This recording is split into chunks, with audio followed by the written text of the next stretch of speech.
Good evening, everyone, and welcome back once again to Vicious Rants. And of course, I'm your host, your YouTube messiah, and often imitated, never duplicated, backyard superstar Tim Vicious.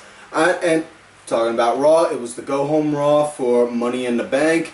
Like I always say, two most important Raws in the month are the one is the go-home show and the one right after the pay-per-view. Now, Raw just literally, and I mean literally, just ended. Alright, now I know I normally do this when it's all nice and sunny and all, but, you know, I'm going to be leaving for Pittsburgh to go and catch the go-home SmackDown before Money in the Bank, so make sure y'all look for my crazy ass out there. I'll be the one holding this up, so, in case y'all were wondering. Or if any of y'all haven't bothered been seeing my Twitter lately, I've been posting that shit like crazy. Anyways, talking about with Raw, on with the show.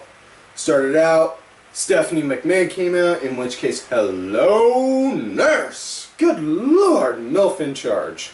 That's all I gotta say. Steph came out, called out Vicky, and next year started going on how she's been inadequate. She's been riding on Eddie's coattails for about 9 years now. And just as she was about to say you're fired, Vicky somehow miraculously grew a set of balls and said, you know what, I'm not going to take this. And when Steph offered her an ultimatum, you can either fight or be fired. So Vicky took the challenge and she's fighting Steph later in the show. In which case, just the sheer thoughts of seeing Stephanie wearing wrestling tights. Sadly, we don't get that though. I'll explain when that moment comes up. Anyways, moving on with the show. First match of the night. It was one of the Usos. Uso 2, I think, versus Luke Harper. Now, Usos came out, they got, like I said, I got nothing against the Usos as far as the only problem I got with them, in all honesty, is they just don't do anything to wow me to have me see them as like a big thing for tag teams. I mean, the Dudleys, they showed what they had to offer. Edge and Christian, they did. Road Warriors, definitely. If you're a fan of tag teams and don't like the Road Warriors, in all honesty, you need to reevaluate your ideas of what a good tag team is. Also, another good example, Edge and Christian. But moving forward, yep. But they came out, and then when Harper came out, it sounded like Uncle Cletus was playing, he's got the whole world on his harmonica for him, just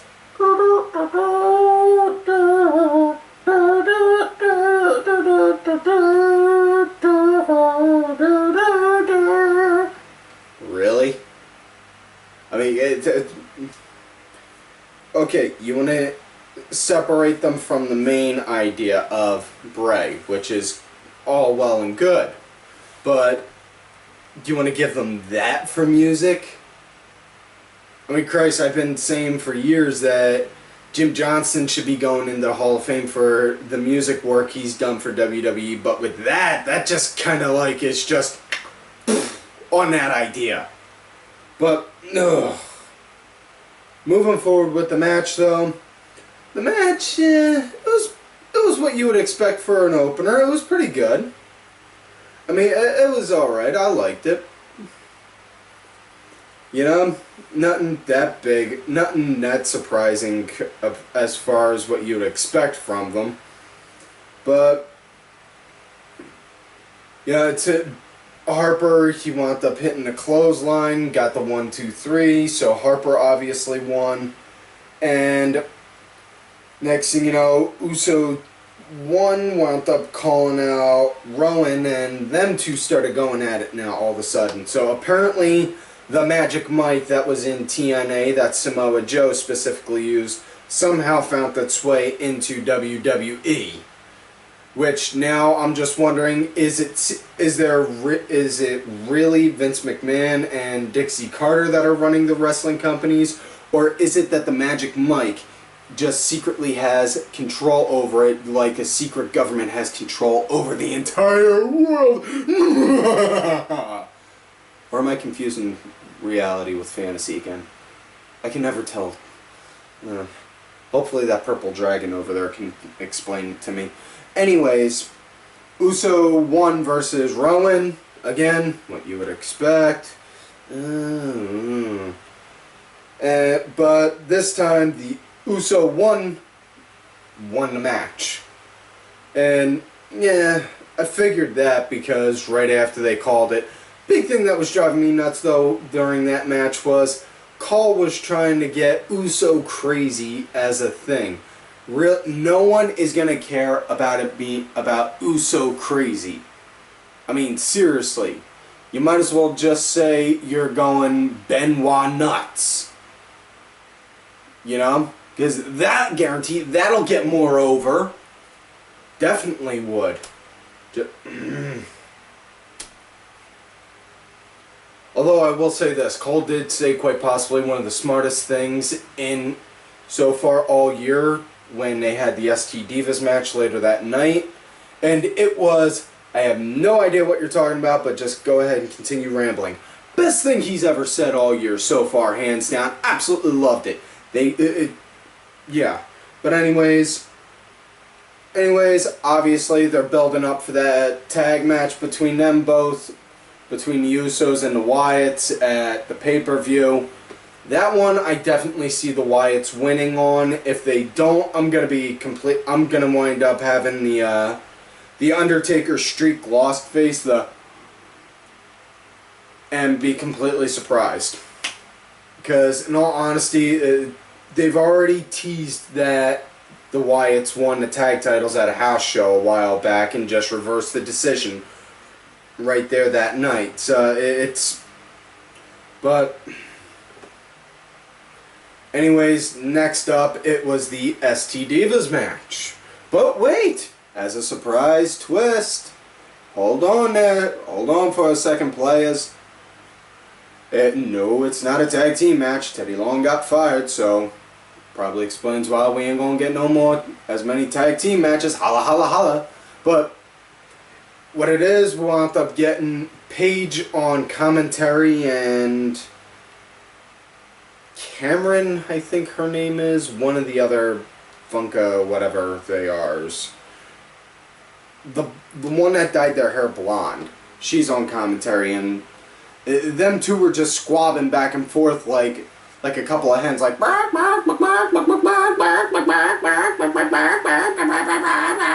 seriously, that was where Michael Cole wound up saying that line from. And again, best line he said all year, hands down. But the match itself, it was Alicia Fox versus Naomi, which, again, men, take note. Naomi spells I moan backwards. Oh yeah, food for thought. Anyways, the match itself, it was actually pretty impressive.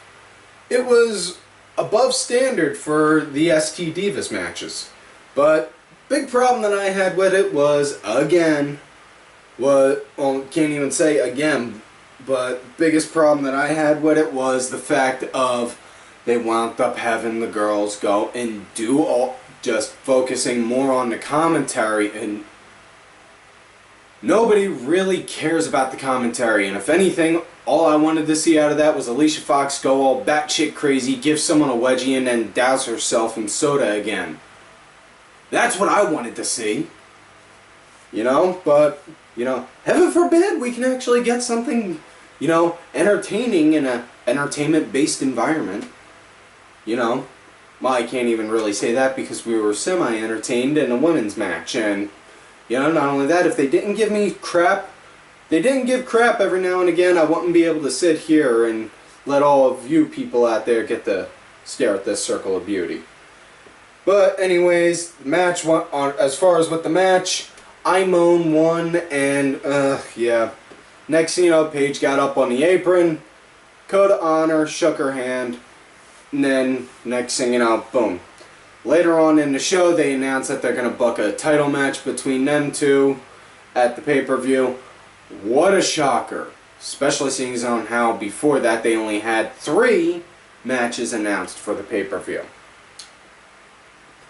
Anyways, next up, Titus O'Neil versus Bo Dallas, and oh my god. Again, I say loud and clear, I love the fact that I cannot stand Bo. That is on why I am so behind the character. Because he is being the heel that I desperately wanted. Because when you are a bad guy, you're not supposed to be cheered and praised and, oh yeah, he's a bad guy, he's a heel. No. No, and this goes into the old school mentality that I got. If you're a bad guy, you should be getting booed, hissed, despised. People should not like you, whether it's because you're chauvinistic, you're rude, you're brass, all that, or any of that. In Bo Dallas's case, it is just the fact of the way his character is. It's just so arrogant and full of himself that you can't help but hate it. And that's what I love about it.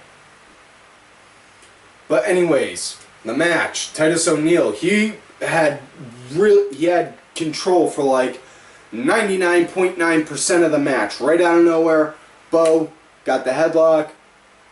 Running Bo Dog, as they like to call it. Me, I like to call it the acid drop because I grew up watching Little Spike Dudley. You got the 1, 2, 3, and now he said he's 9 and Bo. In which case, yeah, just do not stare at the big jiggly belly he has because it is hypnotic. Seriously, it's like staring into one of those hypno wheels. You know? Next matchup, it was Rob Van Dam versus Seth Rollins. But before that, Hunter came out and announced the participants for the Money in the Bank ladder match, which thank God they did do that because I was saying, no, you know what, I'll give you guys a few seconds, go back, watch the other watch the 1 or 2 last episodes, because I said on one of them that, you know, they should have a Money in the Bank match for the Money in the Bank contract. So, I'll let you guys go ahead, take a second and look. Did you look? I'm still giving you a few seconds. Done? Okay. Well, they did. Next thing you know, they announced on the people that are participating in that match. First up, Kofi Kingston, which, my first thoughts, Kofi has a chance of winning the Money in the Bank contract? Okay. Next up, Dolph Ziggler, then Bad News Barrett, Jack Swagger, Rob Van Dam, and Seth Rollins. And shit, I can't remember who else. Can't remember if there was someone else. Hold on 1 second. Ah, that's right. I'll explain that part later. You know, but anyways, Rollins came out and was talking about on how he was going to win, and him and RVD cut a promo against each other, and they did a match, which, it was good. Rollins was on par, but again, Rob, just, yeah, Rob, he's like, eh. I'm like, huh? Wait, Rob, because in all honesty, Rob, he hasn't done anything to impress me or wow me. You know, it seems like he's still stuck in 1998 where he thinks it's cool to act like he's high as hell all the time and wearing airbrush singlets and saying dude and yeah, whatever. And shit like that, and just, nah. It's getting annoying, and, you know, that leg roll into the pin where he holds the guy down like that with the pin. I mean, seriously, you're telling me that he has enough leg strength to hold down 200 plus pounds of a person all just within his legs. Yeah, but anyways, the match, it was pretty alright. Match came to an end when Rollins buckle bomb, did the curb stomp, just he was getting the 1, 2, right out of nowhere, Ambrose came in, started swinging and throwing at him, going all batshit crazy, acting like the lunatic that they keep on building him to be. Next thing you know, he wound up getting on the stick, said straight up, "You better put me in that ladder match, otherwise I'm just going to come there, take that briefcase, and go on home and ruin the pay-per-view for you." Which case, I would have absolutely loved if he'd have done that, because that would have built a great storyline. You know, because think about it. It's just saying that whoever gets it wins. They never said you have to actually be one of the participants in the match to win, though. So, they could have built a story off of that, but that's me. Technically, Rollins won the match by DQ. But yeah. Up next, Intercontinental title match, Barrett versus Ziggler. My opinion, hands down, match of the night. That was best match of the night. Them two, they both are really good in the ring. You know, and you know, I said this before, you know, especially last episode when the news finally broke on why they haven't pushed Ziggler. You know, and everyone was saying, oh, I hope Ziggler wins, I hope Ziggler wins, I hope Ziggler wins. Everyone was all saying that. I had that small little tiny voice in the back of my head saying I hope he does, but then reality sank in and realized that he's not going to win because he's too concussion prone, he's a medical liability, and putting a strap around him again would be a bad idea, because if you got a guy that's not 100% dependable, you can't really rely on it. You know?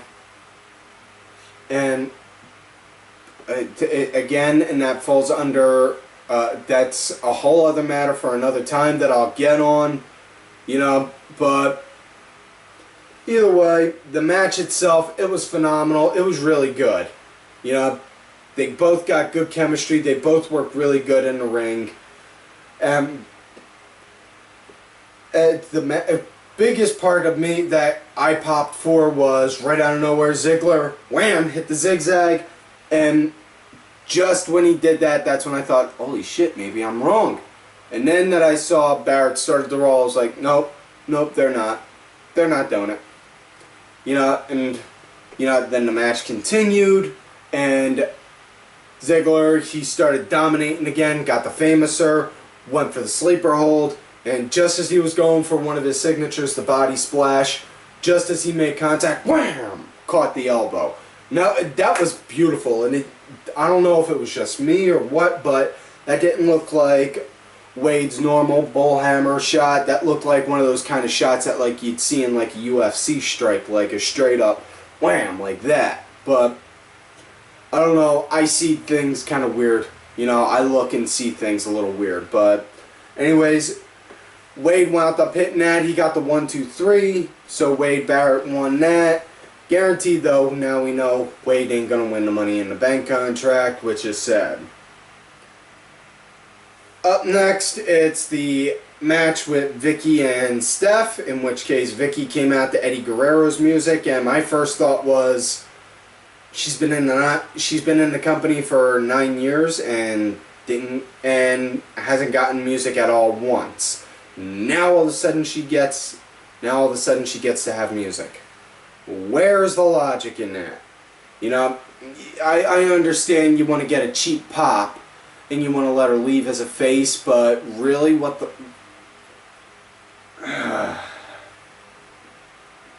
There are just some things that really irk me like that. Like, if you're going to have somebody use one thing and just have it be like that, and then just right out of nowhere for one night only, have them go and do something completely different, that drives me insane.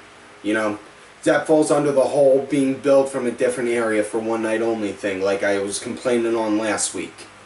But can't even technically say this was a match, because once Steph came out, it seemed she was still in the dress that she was in before, which case, again, then she wound up pointing to a pool full of mysterious brown-like liquid, which everyone was saying smelt of fecal-like matter, for the PG-friendly version, and then saying the match ends when someone gets thrown in it, and then she called out Layla, Rosa, and Alicia, which case, I guess, okay. You know, they made her tuck up to the point of where she was at the ramp. She was caught between a rock and a hard place. Next, you know, they hoisted her over to the pool. Just as they were about to toss her in, Vicky got all three of them in. And then just as Vicky was doing, yay! Boom, she got pushed in. So, she got fired, and in which case, Stephanie did the infamous McMahon, you're fired, and did, you're fired! In which case, when she got in the back, I'm pretty sure Vince just looked at her and said, that was good, honey. I give that you're fired a 7 out of 10. Did better than last time. Because, you know, no one can say you're fired like Vince does. But, you know, after that, Vicky wiped the shit off her face, literally, and then pushed Stephanie in. In which case, yeah. And then the part that was quite possibly the most disturbing and disgusting part of the night, Vicky was doing the Eddie Guerrero dance. That part, just picturing Vicky doing that.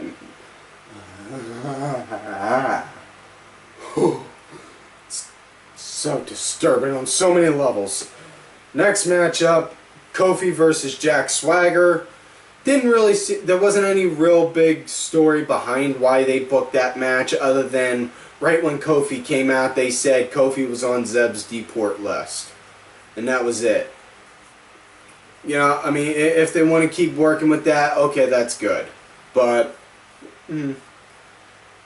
Kofi came out. It was a good match, and you know, I'm all for Swagger. You know, the kid's got the build, the look, the style. He just needs the charisma. You know, he's got everything except that one missing piece, and he just needs that, and then he'll get over, and I mean over. You know, and that would work great for him. But I don't know. Don't know why don't know what it is. Anyway, Swagger won the match. He wound up getting the ankle lock on Kofi. Kofi tried to reverse it, was kicking him. Looked like he caught him in the face because Swagger had a little bit of blood on his nose and his mouth. You know, so it might have been from when he was reversing and he was trying to kick it off. But either way, that Swagger got the win, so, you know, I would like to see him win the Money in the Bank match. But that's me. Either way, next up, it was Big E versus Damian Sandow, dressed as Abe Lincoln.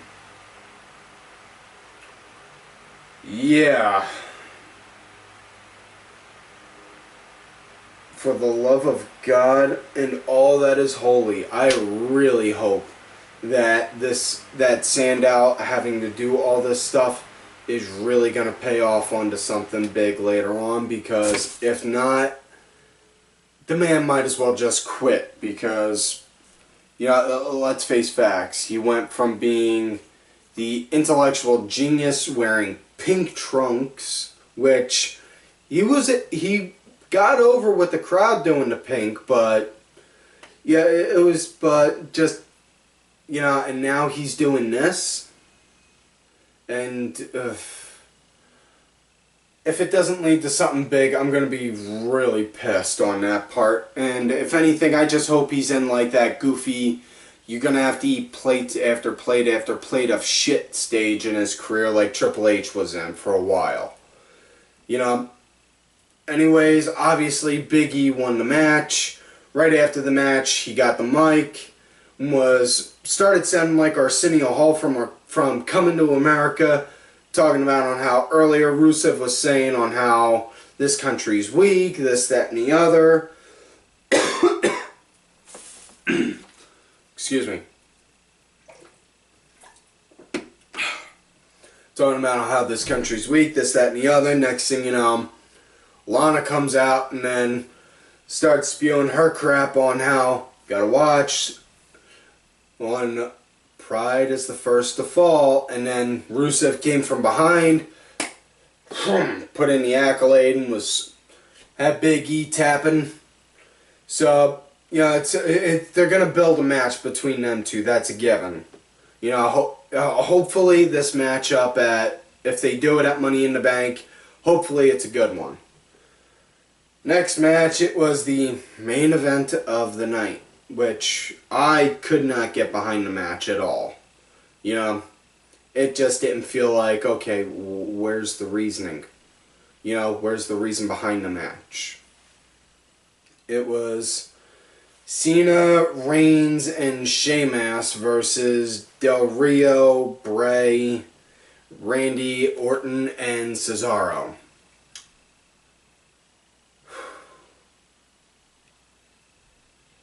Yeah. I mean, don't get me wrong, it was a good match. It was a good match. It was really good. I liked it. It's just, I couldn't get behind the fact of the match because I just kept thinking the whole time, what's the reasoning? What's the story behind the match? You know, I'm looking to watch this match. I want to see why you're making this match. You know, I'm all for a random match right out of nowhere, but not for the main event. That and the fact that one thing that kind of got me, and, you know, Vince Russo even said it out there on Twitter. You know, having Bray come out second and then Del Rio, you know, it just kind of killed the whole vibe for Bray, you know? Especially with his character. I mean, why would he be in the match? You know? It made no sense on that part. But either way, as you expected, the team Babyface won the match.